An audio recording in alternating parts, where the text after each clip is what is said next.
ಅಕ್ಕ ಏನ್ ಮಾಡ್ತಾ ಇದ್ದೀರಾ? ಬಾ ರೂಪಾ, ತರಕಾರಿ ಕಟ್ ಮಾಡ್ತಿದ್ದೀನಿ. ನಾನು ಹೆಚ್ಕೊಡ್ತೀನಿ ಕೊಡಕ್ಕ. ಮತ್ತೆ ರೂಪಾ, ಹೊಸ ಮನೆಯಲ್ಲ ಅಡ್ಜಸ್ಟ್ ಆಯ್ತಾ? ಅಕ್ಕ ಅಡ್ಜಸ್ಟ್ ಆಯ್ತು. ಆದ್ರೆ ಅಕ್ಕ ನನಗೆ ನಿನ್ ಜೊತೆಗೆ ಇರೋಕೆ ಇಷ್ಟ ಅಕ್ಕ, ಅಲ್ಲಿರೋಕೆ ಇಷ್ಟ ಇಲ್ಲ.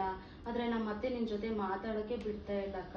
ಏನೋ ಅವ್ರಿಗೆ ಏನ್ ತೊಂದ್ರೆನೋ ಗೊತ್ತಾಗ್ತಾ ಇಲ್ಲ ರೂಪಾ. ವಯಸ್ಸಾಗ್ತಾ ಹಂಗ ಅನ್ಸುತ್ತೆ. 1-2 ದಿನ ಇರು, ಆಮೇಲೆ ನಾನೇ ಕಳ್ಸ್ಕೊತೀನಿ. ನಾವ್ ಯಾವಾಗೂ ಹಿಂಗೆ ಇರ್ತೀವಿ ಕಣೆ. ನಾನು ನೀವು ಯಾವಾಗೂ ಹಿಂಗೆ ಇರೋಣ. ನಾವ್ ಯಾವತ್ತೂ ಜಗಳ ಮಾಡ್ಕೊಳ್ಳೋದು ಬೇಡ. ನಾವ್ ಅಕ್ಕ ತಂಗಿರ್ ತರಾನೇ ಇರೋಣ. ಅತ್ತೆ ಇರೋ ತನಕ ಅಡ್ಜಸ್ಟ್ ಮಾಡ್ಕೊಂಡು ಹೋಗೋಣ ಸುಮ್ಮನೆ. ಏನು ಯಾವಾಗ್ಲೂ ಇವ್ರಿಬ್ರು ಅಂಟ್ಕೊಂಡಿರ್ತಾರಲ್ಲ, ಇವ್ರಿಬ್ರು ಹಿಂಗೆ ಬಿಟ್ರೆ ನನಗುಳಿಗಾಲ ಇರೋದಿಲ್ಲ. ಮಾಡ್ತೀನಿ ತಡೆ. ಏ ರೂಪಾ, ಬಾಯಿಲಿ. ಏನತ್ತೆ? ಕುತ್ಕೋ ಬಾಯಿಲಿ. ಏನೇ ಅವಳ ಜೊತೆ ಯಾವಾಗ್ಲೂ ಅಷ್ಟೊಂದು ಮಾತಾಡ್ತಿರ್ತೀಯ? ಅವಳು ಸರಿ ಇಲ್ಲ, ಅವಳ ಜೊತೆ ಅಷ್ಟೊಂದು ಸೇರ್ಬೇಡ. ನನ್ನ ಅಣ್ಣನ ಮಗಳು ಅಂತ ನೀನು ಇಷ್ಟು ಮುತುವರ್ಜಿಯಾಗಿ ಸಾಕ್ತಾ ಇದ್ದೀನಿ. ಯಾವಾಗೂ ಅಕ್ಕ ಅಕ್ಕ ಅಂತ ಹೋಗ್ತಿರ್ತೀಯಲ್ಲ, ಇಲ್ಲೇ ಇದ್ದಿದ್ರೆ ಮನೆ ಕೆಲ್ಸಕ್ಕೆ ಹಾಕೊಂಡ್ಬಿಟ್ಟಿರೋಳು ಅವಳು. ನೀನು ಅವಳ ಜೊತೆ ಸೇರೋದು ನನಗಿಷ್ಟ ಇಲ್ಲ. ಆಯ್ತತ್ತೆ, ನಾನು ಇನ್ಮೇಲೆ ಅವ್ರ ಜೊತೆ ಮಾತಾಡಲ್ಲ. ನೀನು ನಾನ್ ತಂದಿರೋ ಸೊಸೆ ಕಣೆ.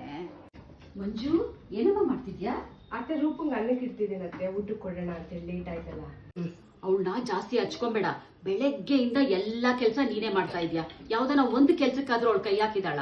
ಬಂದ್ಲಾ, ಆಗಿಂದಾಗೆ ಊಟ ಕಳ್ಸೋದ್ ಕಲ್ತ್ಕೋ. ನನಗೆ ಅವಳ ಜೊತೆ ನೀ ಸೇರೋದು ಇಷ್ಟ ಆಗಲ್ಲ. ಸರಿ ಅತ್ತೆ, ನಿಮ್ಗೆ ಇಷ್ಟ ಇರೋ ಕೆಲಸ ಯಾವುದು ಮಾಡಲ್ಲ ನಾನು. ಇನ್ಮೇಲಿಂದ ಜಾಸ್ತಿ ಮಾತಾಡಲ್ಲ.